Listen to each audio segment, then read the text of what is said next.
Every year, millions watch, captivated by a shared spectacle, a giant glowing ball drop, a beacon of hope and anticipation. In New York City, a city that never sleeps, especially on New Year's Eve, a ritual that's as weird as it is sparkly, a dazzling display of collective excitement. We gather in the cold, braving the winter chill for a moment of unity, or on our couches, wrapped in blankets, sharing the experience from afar, counting down, the seconds ticking away, building the suspense. As a glittery orb slides down a pole, a mesmerizing descent into a new year. Pretending it somehow resets our lives, offering a clean slate and a chance to start anew. It's a symbol of hope, a collective wish for a brighter future. Unity, a moment where differences fade and we celebrate together. And the annual lie that we'll finally use that gym membership, a promise we make to ourselves every year. But this tradition wasn't born from a desire for unity, it has a much more practical origin. It was invented to stop New Yorkers, known for their spirited celebrations, from celebrating with chaos. A bit of a Wild West situation in the big city, and danger, a genuine concern for public safety amidst the revelry. The ball drop is basically a shiny distraction, a carefully orchestrated spectacle designed to keep a city of party animals, a population known for its exuberant spirit, from playing with fireworks, an activity that was a bit too enthusiastic in the past, and firearms, a practice that definitely needed some reining in. The story starts in 1904, a pivotal year in the history of New York City, when the New York Times moved, making a bold statement about its future, into its new headquarters, a symbol of its growing influence and power, in what they named Times Square, forever changing the landscape of the city. To celebrate and advertise, a clever combination of promotion and festivity, the paper's owner, Adolph Ochs, a man with a vision for his newspaper and his city, threw a massive New Year's Eve party, an event that would become a city-wide tradition, complete with a rooftop fireworks show, a dazzling display that lit up the night sky. 200,000 people, an enormous crowd eager to celebrate, packed the streets, transforming Times Square into a sea of humanity, ready to ring in the new year with cheers, laughter, and a shared sense of excitement, with reckless abandon, a spirit of uninhibited joy and celebration. The party was a hit, a resounding success that captured the city's imagination, but it set the stage, laying the groundwork for a tradition that would endure for years of escalating chaos, a challenge to maintain order amidst the growing crowds, all thanks to one man's idea, a decision that would have unforeseen consequences, to mix crowds with high explosives, a recipe for potential disaster, and that's just the beginning, the spark that ignited a century-long tradition. Those early Times Square parties, they were unlike anything we can imagine today. Total pandemonium. A complete and utter free-for-all. Fireworks rained hot debris onto the crowd, a shower of sparks and embers turning celebration into a survival challenge. It was less about enjoying the spectacle and more about avoiding being burned.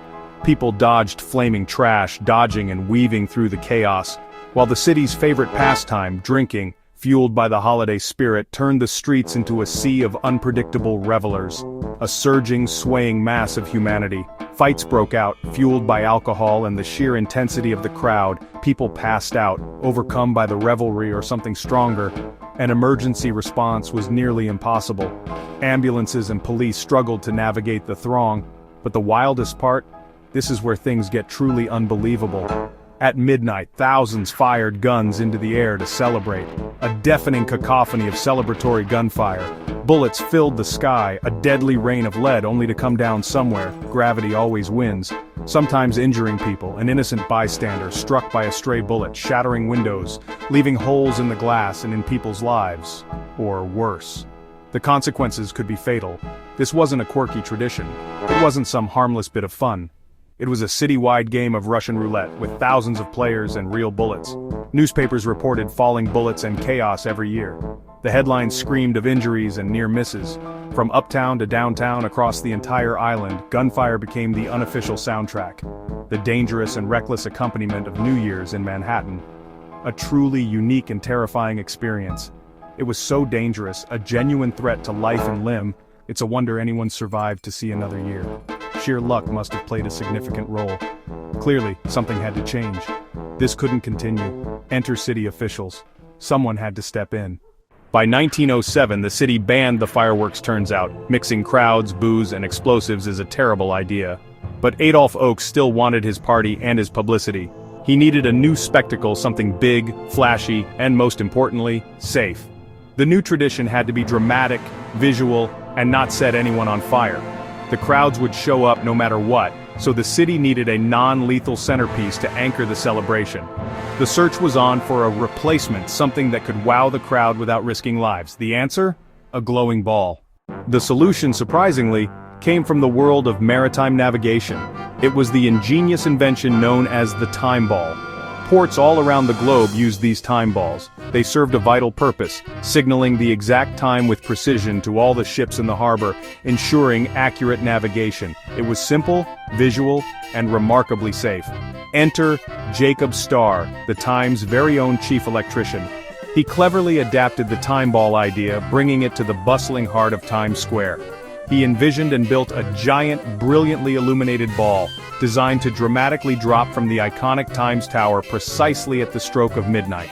This impressive sphere was 5 feet wide, and weighed a hefty 700 pounds. Its surface was entirely covered in dazzling light bulbs, making it a true technological marvel for the year 1907. And so, on New Year's Eve, the ball commenced its slow, deliberate 60-second descent, marking the passage of time. The gathered crowd was utterly mesmerized by the spectacle. When it finally reached the bottom, a brand new tradition was officially born. It involved no fire and certainly no bullets, just a mesmerizing glowing orb, gracefully marking the arrival of the new year. It was, without a doubt, the perfect and wonderfully weird solution to a unique problem. And so, the ball drop became the safe and unifying central moment that everyone so desperately needed. And remarkably, it worked. The previous chaos gradually faded away, gracefully replaced by a single, sparkling and unforgettable countdown. The ball drop was an instant hit, replacing the old, dangerous traditions overnight. Crowds returned year after year, now focused on the glowing ball instead of chaos. Over time, the ball evolved. Iron and wood gave way to aluminum, then crystal and LEDs. TV broadcasts turned the event into a global phenomenon. What started as a public safety measure became a symbol of hope and unity. The irony? This beloved tradition began as crowd control, not inspiration. The ball drop is a 12,000-pound safety cone we treat like a sacred ritual. So next time you watch it, remember, it's not magic, it's just a really effective distraction. Happy New Year. And try not to set anything on fire.